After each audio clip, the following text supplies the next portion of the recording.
Sector booth और हमारे कार्यकर्ता और संगठन के सभी पदाधिकारी मिलकर के उत्तर प्रदेश में सबसे बड़ी भूमिका समाजवादी पार्टी निभाने जा रही है और हमें अपने संगठन पर पूरा भरोसा है कि समाजवादी पार्टी के हर कार्यक्रम को, हर नीति और फैसले को जनता तक पहुंचाने का काम करेंगे। हाल ही में जो वोटर लिस्ट को लेकर के हमारे अध्यक्षों ने काम किया है, इनके कई साथियों ने बहुत अच्छा काम किया है।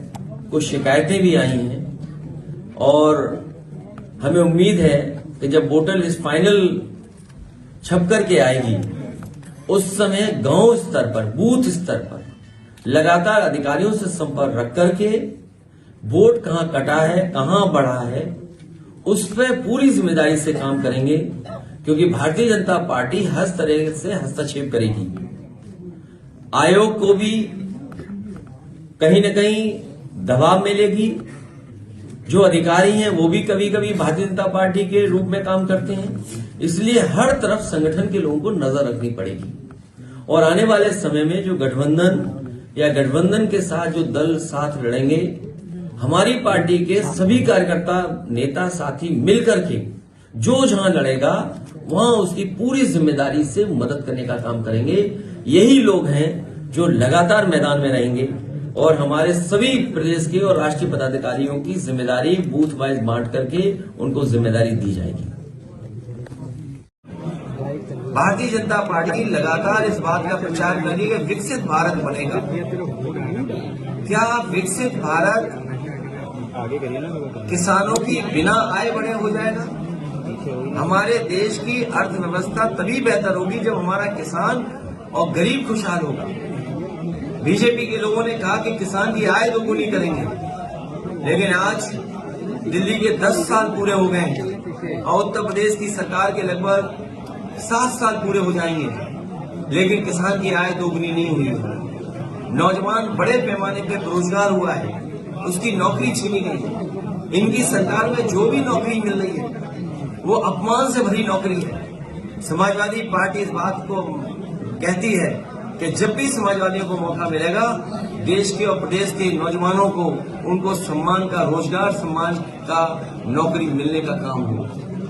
जो इन्वेस्टमेंट का सपना दिखाया था वो जमीन पर नहीं दिखाई दे रहा है। 40 लाख करोड़ का सपना दिखाया, एमओयू साइन हुए, अब तो दूसरे प्रदेश के लोग भी एमओयू कराने लगे हैं। हाल ही में तमिलनाडु में देश के प्रधानमंत्री गए, देश के बड़े उद्योग मंत्री गए, वहां भी एमओयू हो गए। अब सोचने की बात यह कि क्या उत्तर प्रदेश में जो एमओयू किए थे वो जमीन पे आ रहे हैं? और जिन इंडस्ट्रियल पॉलिसी के तहत इन्होंने इन्वेस्टमेंट मांगने के काम किया था, क्या उन इंडस्ट्रियल पॉलिसी के तहत योजनाएं जमीन पर पहुंची हैं? क्या उनको इंसेंटिव दिए गए हैं? जब बजट में इंसेंटिव का पैसा नहीं था या इंसेंटिव के लिए कोई बजट नहीं था, तो फिर इन्वेस्टमेंट क्या आया है? कानून व्यवस्था पूरी ध्वस्त हो चुकी है और उत्तर प्रदेश ने ऐसी लूट कभी नहीं देखी होगी। हर स्तर पर लूट है, चाहे वो थाने हो, चाहे वो तहसील हो या कोई विकास कार्य हो रहा हो। इतनी लूट उत्तर प्रदेश ने कभी नहीं देखी जो भारतीय जनता पार्टी की सरकार में हो रही है। इतना भेदभाव, इतना अपमानित करने का माहौल, कोई सुनवाई किसी की नहीं है। इसलिए आने वाले समय में ये हम सब लोग मिलकर के भारतीय जनता पार्टी को सबक सिखाने का काम करेंगे। ये उत्तर प्रदेश में समाजवादियों ने मेट्रो हर शहर में दी।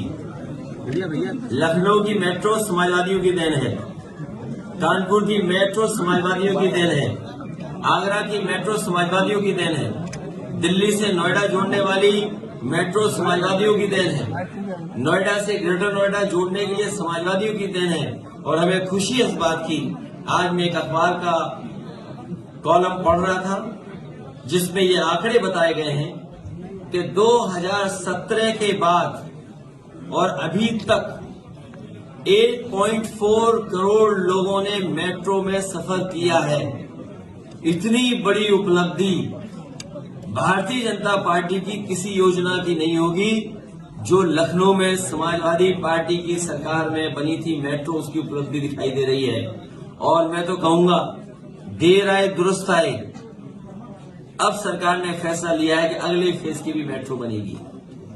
न केवल मेट्रो बल्कि उत्तर प्रदेश में जो आज बिजली मिल रही है वो भी समाजवादियों की देन है। निबेली लिग्नाइट जो बड़ा प्लांट बन रहा है बिजली का, वो समाजवादी पार्टी की देन है। ललितपुर में 3x660 super critical thermal plant जो लगा है प्राइवेट, वो समाजवादियों की देन है। कानपुर में पनकी में जो 1x660 super critical thermal plant लगने जा रहा है वो समाजवादियों की देन है। एटा में 3x660 super critical thermal plant जो लगने जा रहा है और लग गए होते ये कारखाने, अगर बीजेपी ने ध्यान दिया होता तो उत्तर प्रदेश को 24 घंटे और सस्ती बिजली उपलब्ध हो गई होती। लेकिन सरकार ने अभी तक कोई कारखाना जो पहले लगना शुरू हुआ था अभी तक पूरा नहीं किया है।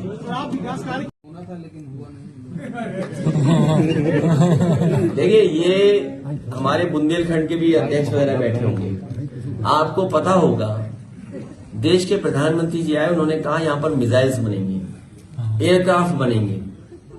क्या बनाए, आपने कभी जाना इस बात को? अभी अखबार में मैंने एक दिन पढ़ा कि सरकार ने निर्देश दिए कि हर जिले में जमीन एक्वायर की जाए।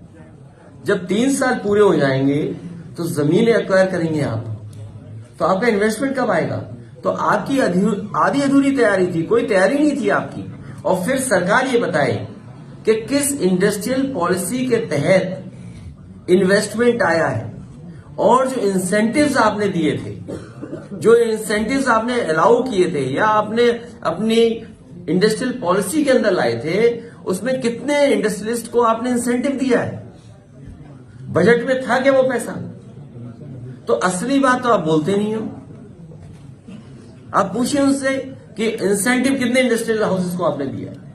अगर आपने इंसेंटिव नहीं दिया इसका मतलब कोई इन्वेस्टमेंट आपके नहीं आया है। और जितना समाजवादियों की सरकार में अच्छे काम हुए थे सब खराब कर दिया है।